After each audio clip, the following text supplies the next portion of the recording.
Bonjour à tous, donc, je suis Nicolas Amouroux, je travaille dans une unité de recherche à RCTA Lyon qui s'appelle Riverly. C'est une unité de recherche interdisciplinaire où il y a des physiciens, des hydrologues, des hydrauliciens, des chimistes de l'environnement, des écotoxicologues, des écologues. C'est une assez grosse unité qui bosse donc sur l'eau à RCTA, qui deviendra l'INRA dans un an. Donc j'ai pas mis trop de logo parce que je prépare au changement. Donc moi au sein de cette unité, je suis un des directeurs adjoints de l'unité et je m'occupe particulièrement dans la partie écologie, de débit écologique et de restauration de cours d'eau, de modélisation de l'habitat des espèces aquatiques. Alors je vais parler donc de débit écologique, et par débit écologique je vais entendre ici de façon très large les débits de gestion qui prennent en compte d'une façon ou d'une autre l'écologie des espèces ou la biologie des espèces liées à l'eau. Et ce que je vais présenter, c'est une démarche de consensus basée sur la comparaison de scénarios. Alors une démarche de consensus parce qu'elle a été construite avec différents acteurs, des chercheurs, des services de l'État, des acteurs privés aussi, des aménageurs. Alors c'est une démarche, c'est un peu frustrant, surtout quand on est dans une semaine de rêve, on aimerait bien plutôt avoir des solutions, des cartes de débit écologique optimum pour toutes les rivières. Malheureusement c'est difficile à faire pour tout un tas de raisons. D'abord parce que les régimes dans chaque rivière, c'est un cas unique. Le régime hydrologique, c'est des choses assez complexes. La façon dont on les altère avec les usages, c'est complexe aussi. Et Philippe a très bien illustré le fait que les réponses écologiques à ces régimes sont elles-mêmes assez compliquées et particulières. Donc, de ce fait-là, on n'a pas de solution magique qui nous permette de dire voici les débits écologiques pour telle et telle rivière. Donc ce qu'on a fait, c'est déjà construire une démarche qui était consensuelle, et c'était déjà quelque chose d'important. Alors vous voyez sur la photo un certain nombre de personnes qui ont participé à ça, il y a Philippe d'ailleurs au milieu de cette photo, tu te reconnaîtras. Faire une démarche était déjà quelque chose d'important parce que, pour schématiser, on va dire qu'il y a 10 ans, il y avait quand même des pratiques dans l'approche de la question des débits écologiques qui étaient très hétérogènes, des avis des services de l'État aussi qui étaient très hétérogènes et qui posaient des questions, donc beaucoup de discussions et pas beaucoup de consensus. Donc c'était important que tout le monde se mette autour de la table pour au moins essayer d'avoir une démarche qui faisait consensus. Alors cette démarche, elle est écrite, et je pense que c'est pour ça que vous m'avez fait venir dans un papier qui est en français, là, et qui est paru, même s'il a été écrit il y a 3 ou 4 ans seulement récemment, qui s'appelle Débit écologique, la place des modèles d'habitat dans une démarche intégrée. Donc qui groupe, je vous l'ai dit, plusieurs acteurs, chercheurs, aménageurs, services de l'État. Je vous invite à lire pour plus de détails ce papier. Et puis, il y a d'autres papiers donc, sur le sujet. En particulier, on en a écrit un avec différents acteurs internationaux du domaine, dont je vous ai mis la référence ici. Le but, là, c'est de vous dire que cette démarche elle a été faite aussi de façon cohérente avec ce qui existe au niveau international pour aborder la question, et notamment avec ce qui a été repris dans la directive, dans la guidance européenne de 2015 sur les débits écologiques, qui aborde la question aussi. Donc on a essayé de faire des choses qui étaient assez cohérentes avec ce qui se fait au niveau international. Alors je vous rappelle les contextes d'application dans lesquels on se pose des questions de débit écologique. Alors, en France, il y en a essentiellement deux. Alors le traditionnel, on va dire, c'est tout ce qui est la réglementation autour des ouvrages, la loi sur les débits réservés, modifiée en 2015, les circulaires associés. Donc là, il s'agit de définir des débits minimums biologiques, des débits minimums, des débits réservés, notamment dès qu'on construit un ouvrage et des cours d'eau. Mais de plus en plus, cette question de débit écologique se pose aussi dans le domaine de ce qu'on appelle plus la gestion quantitative, qui historiquement en France était très hydrologique et pas très écologique. Mais de plus en plus, on se rend compte que non seulement les ouvrages, mais aussi l'ensemble des prélèvements, des altérations de débit ont des impacts écologiques qu'il faut prendre en compte, sous l'influence bien sûr de la directive cadre européenne et d'autres législations. Donc de plus en plus, dans la définition de débits de gestion comme les débits objectifs d'étiage, les volumes prélevables, parfois les débits de crise, on s'intéresse également aux impacts sur l'écologie et sur le milieu. Donc ça fait qu'on va s'intéresser à cette question dans différents cadres législatifs, mais aussi à différentes échelles, à l'échelle des ouvrages. Excusez-moi. À l'échelle des ouvrages et aussi à l'échelle des bassins versants pour des questions de gestion quantitative qui se posent à cette échelle. Alors au niveau international, ça va mieux là, c'est bon. Il y a typiquement, alors Philippe a un peu abordé ça, il y a deux types d'approches, si on veut schématiser les choses qui sont utilisées. Il y a des approches qu'on dit hydrologiques parce qu'elles sont basées seulement sur la connaissance des débits. Alors, il y en a, par exemple, la loi sur les débits réservés en France, c'est quelque chose qui résulte d'une approche hydrologique. On dit que le débit minimum, au moins sous certains aspects, le débit minimum qu'on doit laisser dans une rivière doit être égal au minimum suivant les cas, au 10e ou 20e du module. C'est basé sur une approche hydrologique. Dans les versions les plus modernes de ces approches hydrologiques, l'idée de ces approches, c'est de décrire le régime hydrologique dans toute sa complexité. En général, on ne sépare pas les étiages des crues et du reste. Philippe a très bien expliqué aussi que ce qui se passe en crue peut complètement modifier les habitats qu'on a à l'étiage, donc en général, on regarde les choses d'une façon un peu globale. Donc l'idée, c'est de décrire l'ensemble des caractéristiques du régime, les extrêmes, mais aussi les variations, la saisonnalité de ces événements, les durées de ces événements, etc. Et une fois qu'on a fait ça, on regarde comment les usages modifient ce régime. Il faut que je me rapproche un peu. Ah non, je parle toujours trop fort. Donc, on décrit l'ensemble des caractéristiques du régime et on essaye de trouver des relations empiriques entre débit et écologie. Philippe en a abordé quelques-unes, par exemple pour le brochet, les crues et la reproduction. Le graphe que vous voyez ici, c'est un nombre de jours d'inondation et ce qui se passe pour la couverture en végétation alluviale d'une plaine de cours d'eau. Et on essaye de combiner ces choses-là pour voir comment les altérations du régime vont altérer le milieu. Alors ça, c'est intéressant comme type d'approche parce que, comme je viens de le dire, on va s'intéresser à l'ensemble des aspects du régime qui peuvent avoir des influences sur les réponses biologiques. Une des difficultés dans la mise en œuvre, néanmoins, c'est que ces relations entre débit et écologie, souvent on est obligé de se mettre autour d'une table et d'avoir beaucoup d'avis d'experts pour les identifier et les mettre en place, mais on a du mal, souvent, pas toujours, à identifier des choses qui sont très générales dans la relation entre la réponse écologique et les caractéristiques du régime et de ses altérations. Une des raisons, pas la seule, mais une des raisons de cette difficulté, c'est que le débit s'exprime différemment dans différentes rivières, pour des questions de morphologie différentes, et souvent, il va y avoir des expressions du débit en termes hydrauliques, cette fois-ci, de vitesse du courant, de force de cisaillement sur le fond, de hauteur d'eau, qui sont différentes suivant les caractéristiques morphologiques des cours d'eau.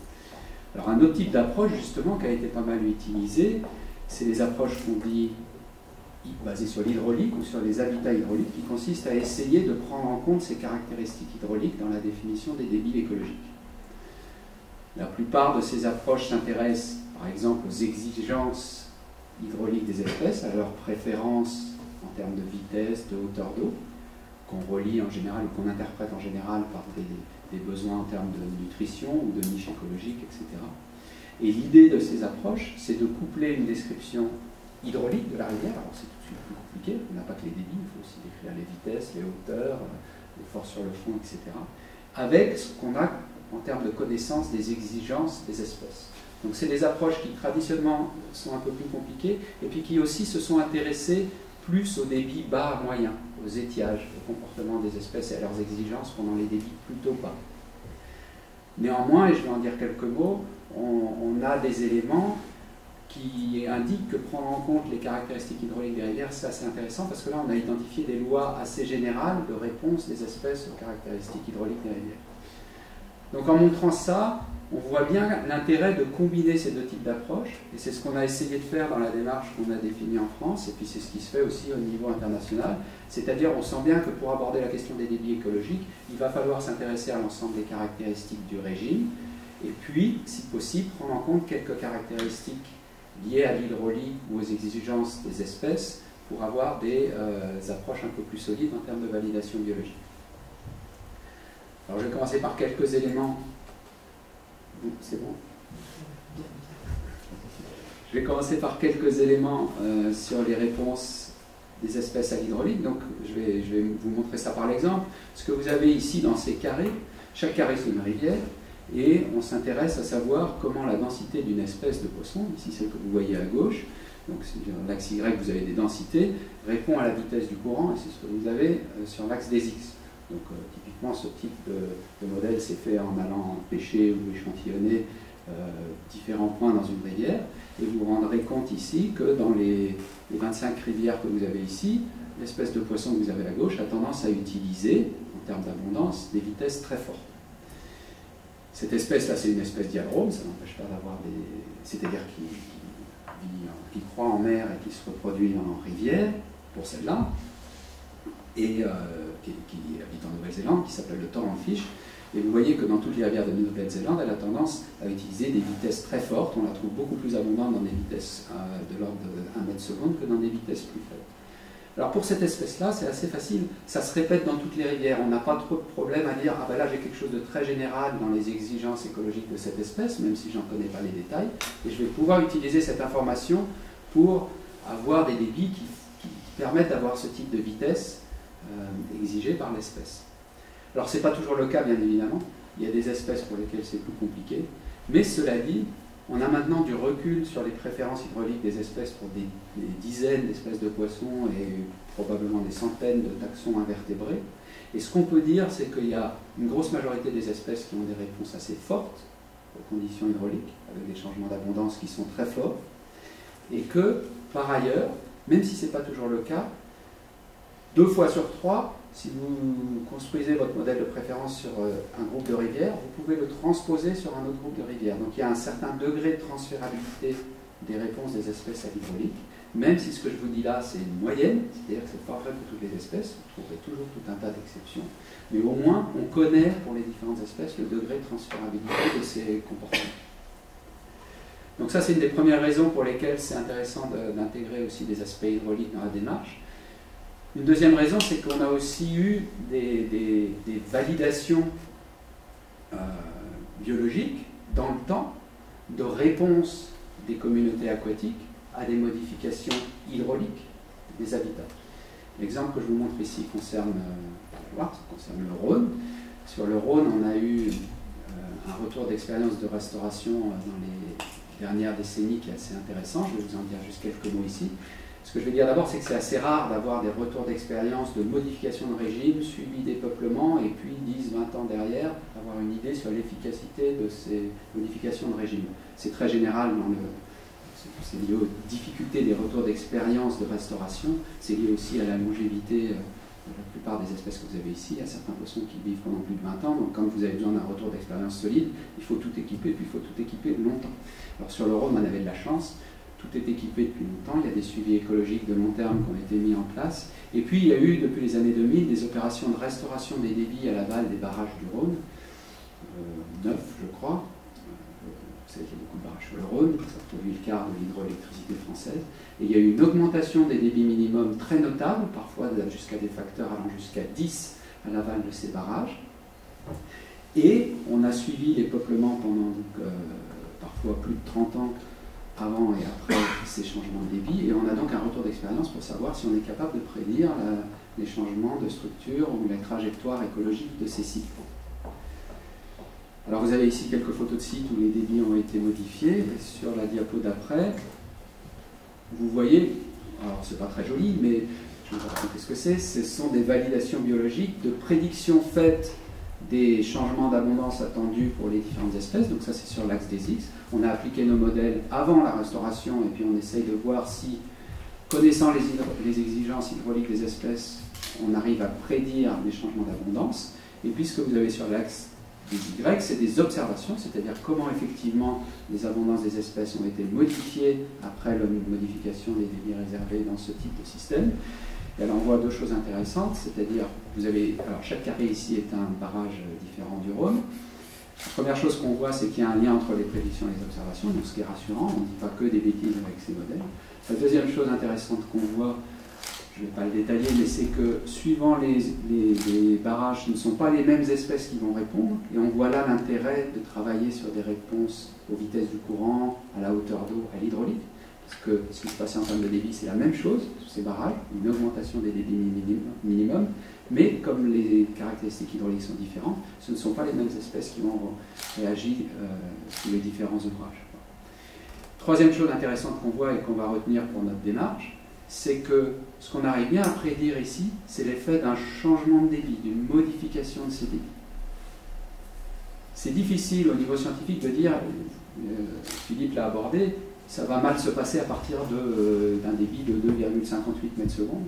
En revanche, ce qu'on arrive mieux à faire, c'est essayer de prédire ce qui va se passer pour les communautés face à une modification des débits. Et c'est pour cette raison que la démarche que je vais vous présenter maintenant se base sur une comparaison de scénarios. On est beaucoup plus à l'aise scientifiquement pour dire quand on compare des scénarios de gestion ou des scénarios d'usage, là on est plus à l'aise en termes de validation biologique pour donner des éléments de connaissance sur la capacité de ces scénarios à modifier ce qui se passe en termes de traitement. Alors j'en viens à cette démarche. Comme je vous l'ai dit en introduction, c'est pas quelque chose de révolutionnaire, hein, c'est quelque chose finalement d'assez pragmatique, mais qui, empiriquement, a quand même cadré l'approche des débits écologiques entre les acteurs. Alors cette démarche, elle est en 4 étapes, on pourrait y revenir dans les questions, hein, je ne vais pas les détailler. La première étape consiste à dire il faut commencer déjà par décrire l'hydrologie. Sans hydrologie, on ne fait rien. Ça paraît bête, mais on a connu beaucoup d'études où les gens commençaient à discuter de débit minimum ou de débit écologique sans connaissance de l'hydrologie. C'est assez fréquent. Donc connaître l'hydrologie et son incertitude, ce qui est déjà souvent un problème. La deuxième étape consiste à se dire l'hydrologie, l'hydraulique, il n'y a pas que ça dans la vie, donc il faut au minimum regarder des aspects de qualité d'eau, de connectivité, etc., qui peuvent être d'une part limitants et interagir avec les questions de débit écologique. La troisième étape, qui demande en général de l'expertise, consiste à identifier des métriques qui vont décrire notre problème, qu'est-ce qu'on altère et quels risquent d'être les impacts sur les milieux. Et la quatrième étape consiste à mettre tout ça dans un tableau pour regarder les avantages et les inconvénients de différents scénarios et ensuite avoir une décision qui en général est collective et qui en général est négociée. C'est-à-dire qu'on n'a pas des chiffres magiques. L'approche qu'on propose, c'est de mettre les choses dans un tableau en termes d'impact écologique et d'impact sur les usages pour avoir une décision éclairée qui en général est négociée et bien sûr influencée par la législation. Donc première étape, décrire le contexte hydrologique.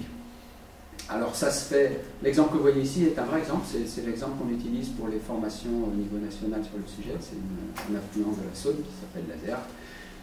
Donc vous voyez par exemple sur ces graphes les débits naturalisés de la ZERC, c'est ce que vous voyez en gris pour une année donnée.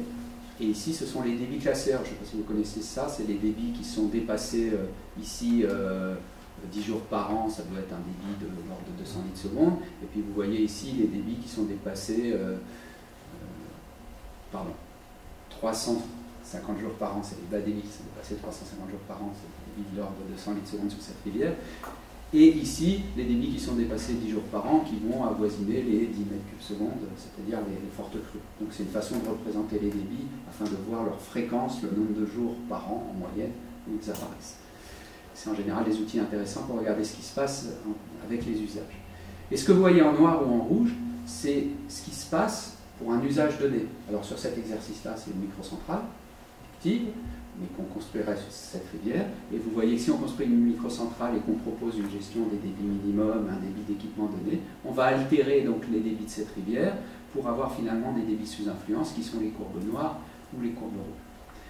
Alors ça, c'est la première des choses à faire, et si on ne fait pas ça, ce qui en général est assez compliqué, parce qu'il y a beaucoup de bassins, on n'a pas beaucoup de stations de jaugeage, il faut extrapoler les choses, il faut bien comprendre le fonctionnement de son ouvrage, on n'ira pas très loin. Alors sur cet exemple, on voit tout de suite que, c'est le cas d'ailleurs sur pas mal de cas avec les microcentrales, on ne va pas tellement toucher pour des questions de débits qui sont naturellement trop bas, les débits les plus bas. On va peut-être beaucoup baisser les débits qui sont intermédiaires ici, et donc Philippe a rappelé l'intérêt potentiel aussi au niveau écologique. On ne va pas toucher ici dans cet exemple les grosses crues, mais on va aussi toucher ce que tu as appelé les coups d'eau, ou je ne sais plus comment tu appelais ça, les petites crues, les crues intermédiaires qui peuvent être intéressantes pour des questions d'écolmatage, etc. Donc tout part de l'hydrologie, c'est quelque chose qui est important à rappeler et qui souvent est une étape assez difficile du fait des incertitudes. On va décrire, je l'ai dit vite fait tout à l'heure, des aspects liés à la qualité de l'eau, des aspects liés à la connectivité pour ne pas modéliser, pour s'intéresser par exemple à l'habitat des espèces qui de toute façon ne peuvent plus accéder au site. Et on va s'intéresser aussi à tout ce qui existe en termes d'études et d'historique pour savoir si on a déjà des populations qui sont en danger, en déclin. C'est là aussi qu'on voit la valeur qu'on donne à ces populations, les intérêts, les objectifs de l'étude, etc., qui vont influencer sur le poids qu'on donne à différentes métriques de notre question de débit écologique. Alors, ces aspects du contexte, on les rappelle pour ne pas oublier de les prendre en compte. Ils sont parfois limitants. Quand on a un problème de qualité d'eau, il peut être limitant pour la présence des espèces avant toute question de débit écologique. C'est vrai aussi pour des morphologies extrêmement altérées, mais parfois dans la pratique, on avait tendance à l'oublier. Et puis, c'est des aspects qui vont interagir avec la question des débits écologiques, avec par exemple des débits d'étiage qui peuvent concentrer les pollutions ou être limités aux sorties des stations d'épuration, ce qui arrive dans pas mal de cas. Donc à la troisième étape, et c'est là qu'il y a beaucoup d'expertise et que les choses sont difficiles, il va falloir repérer les caractéristiques du régime qui sont altérées par nos usages, définir des indicateurs qui reflètent bien ces choses-là, et ce n'est pas toujours les mêmes, ça peut varier suivant les régimes, les usages et le contexte biologique. Ces indicateurs, on va les définir aussi au vu du contexte biologique, du cycle de vie des espèces, c'est-à-dire qu'ils peuvent être saisonnalisés et s'intéresser, par exemple pour les migrateurs, aux périodes les plus importantes dans leur cycle de vie, mais aussi aux périodes de reproduction pour les autres espèces, etc.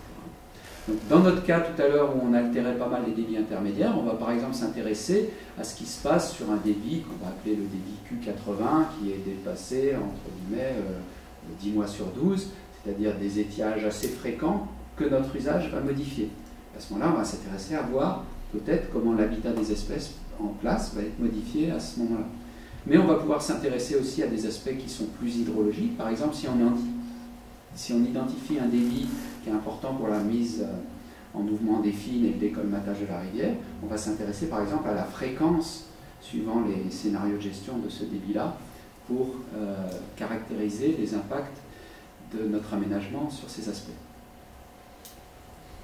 Et donc, dernière étape, là c'est un peu limité, mais on va mettre tous ces éléments dans un tableau pour la situation actuelle, pour différentes situations sous scénario, quand c'est possible pour la situation naturelle, qui a au moins quand on est dans des systèmes qui ne sont pas artificialisés depuis des lustres, un repère sur les conditions dans lesquelles le système a évolué et fonctionné.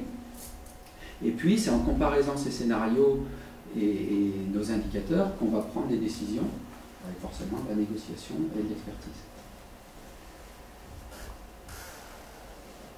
Alors, dans ces indicateurs, il y a à la fois des choses qui relèvent d'aspects hydrauliques, avec par exemple ici, c'est des surfaces utiles pour des espèces de poissons qui relèvent de ce qu'on appelle des modèles d'habitat qui prennent en compte les exigences des espèces, mais on peut avoir des choses qui sont purement hydrologiques, comme ce nombre de jours de décolmatage, et on peut avoir évidemment toute une liste de choses liées aux usages. Alors, ça peut être le débit turbiné si c'est une microcentrale, ça peut être des questions de coût, de tourisme, d'usage, etc. Voilà, donc voilà pour ce qui est de la démarche, je ne vais pas détailler les choses plus. Je voudrais juste revenir sur les applications à l'échelle des bassins dont j'ai dit qu'elles devenaient de plus en plus fréquentes. Ça va continuer, ne serait-ce que sous les impacts du changement climatique. Alors la carte que je vous montre ici, c'est une projection globale, alors avec des tas d'incertitudes que je ne vais pas discuter ici, des changements de régime qu'on peut attendre au niveau mondial avec des rivières qui vont se mettre à sec et d'autres qui vont au contraire qui étaient plutôt intermittentes, qui vont devenir pérennes, notamment via des soutiens d'étiage, etc. Vous voyez qu'il y a des projections à l'échelle mondiale de ces choses-là. Nous, on serait plutôt dans des zones plutôt rouges a priori. On ne voit pas encore des choses très claires sur les tendances quand on analyse les étiages en France. Il y a des choses qui sont assez hétérogènes spatialement, mais en tout cas, il y a des changements. Et en tout cas, ils vont se multiplier, ça c'est sûr. Donc il y a en tout cas des projections climatiques qui nous disent que les choses vont beaucoup bouger sous l'effet des changements globaux. Et c'est des choses qu'on retrouve dans les projections climatiques qui sont faites dans nos bassins, que ce soit le Rhône, la Loire, la Seine, etc., avec, pour des scénarios, on va dire, intermédiaires, des modifications d'étiage de plusieurs dizaines de pourcents qui risquent de devenir monnaie courante. Donc la question de la définition des débits écologiques à l'échelle des bassins versants, de toute façon, va se multiplier. Alors, quand on voit un événement comme le Doubs qui se met à sec et les communes du Doubs qu'on approvisionne en camions-citernes le mois dernier, on ne peut pas relier ça directement au changement climatique, mais on sait que ce genre d'événement, en tout cas, va se multiplier spatialement et dans le temps. Sur la Loire, vous connaissez ça, c'est Florentina qui m'a passé cette diapo-là. On a alors je ne sais plus de quel scénario climatique il s'agit, mais les projections aussi, dans certains cas, prévoient des modifications des caractéristiques d'étiage de plusieurs dizaines de pourcents. C'est vrai aussi sur la Seine, c'est vrai aussi sur l'Eure. Alors, tout ça veut dire que la question des débits écologiques à l'échelle de la population, sous l'effet du changement climatique, plus les ouvrages existants, plus les questions de gestion quantitative, vont continuer de se multiplier. Et là, ce que je voudrais terminer en vous donnant un exemple de ce qui a été fait pour appliquer cette démarche dont je viens de vous parler, et notamment intégrer des aspects hydrauliques sur le bassin de la Seine. Alors là, je n'ai pas pris un exemple lié au changement climatique, j'ai pris un exemple lié au prélèvement indirect, c'est-à-dire au prélèvement en nappe sur le bassin de la Seine. L'Agence de l'eau était intéressée par savoir quel va être l'impact sur l'habitat aquatique des espèces des prélèvements en nappe. Donc on a mis en œuvre cette démarche pour regarder, avec un scénario, alors on a pris simple, hein, avec ou sans prélèvement, quelles étaient les modifications qu'on attendait sur l'habitat des espèces en place. Alors ces choses sont possibles pour cadrer les choses au niveau des bassins, et c'est probablement, je pense, des exercices de cadrage qui vont se multiplier dans le futur, en lien soit avec le changement climatique, soit avec les usages. Alors ce qu'on fait dans ces cas-là, comme je l'ai dit, tout part de l'hydrologie.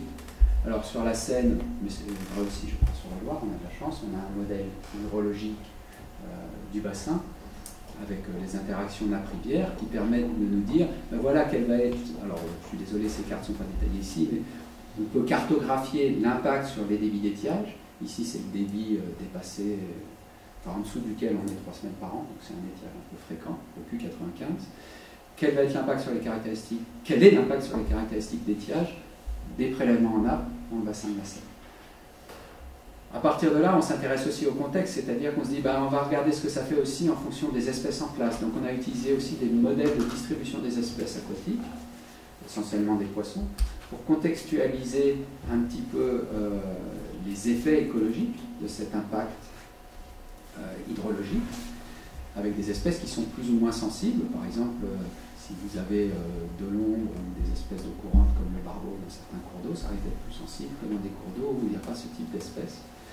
Donc on a également utilisé des modèles de distribution spatiale des espèces pour contextualiser les effets de ces changements hydrologiques. Et là, on a utilisé donc différents modèles, y compris ceux que j'ai évoqués tout à l'heure, c'est-à-dire des modèles qui, d'une part, vont traduire le débit en caractéristiques hydrauliques, en vitesse, en hauteur d'eau, et puis des modèles de réponse des espèces, dont j'ai expliqué la transférabilité à ces caractéristiques hydrauliques, pour avoir finalement des cartographies non plus d'altération de débit, mais d'altération d'habitat pour les espèces qui sont présentes. Donc ça, c'est le genre de simulation qui participe au cadrage des choses à l'échelle des bassins. Donc si je zoome sur une partie sur laquelle il y a, excusez-moi, il y a des changements, là, un petit carré noir, vous verrez à gauche ici une altération hydrologique qu'on peut cartographier, alors bien sûr avec des incertitudes, on est là sur des applications à large échelle. En ce qui concerne l'impact des prélèvements en nappe, on voit qu'on arrive souvent à des choses de l'ordre de 20% ou plus. Et ce que vous voyez à droite, c'est la traduction en impact sur l'habitat pour les espèces présentes. Alors ce qui est intéressant dans ces simulations, on verrait d'abord, alors pour le cas des prélèvements en nappe, que les impacts sur l'habitat sont moindres, ils sont plutôt en général en dessous de 20% et plutôt assez localisés. Mais ce qui est intéressant, c'est que la carte est assez différente, alors on ne peut pas trop rentrer dans le détail, mais ce n'est pas une pure traduction de l'altération hydrologique. On voit que les aspects hydrauliques et la présence ou non d'espèces sensibles va modifier la vision qu'on a des impacts des changements de débit. Donc ça, c'est des exercices assez intéressants pour trouver des compromis un peu gagnants qui prennent en compte le contexte par rapport à une approche purement hydraulique. Donc voilà, je pense que ce type d'approche va se multiplier, et comme je l'ai dit, ici pour les prélèvements en nappe, on voit des choses, des impacts qui risquent d'être plutôt localisés sur l'habitat, mais on pense qu'avec les changements climatiques, on a des choses qui seront aussi beaucoup plus généralisées et qui vont concerner des espèces particulièrement sensibles assez fortement.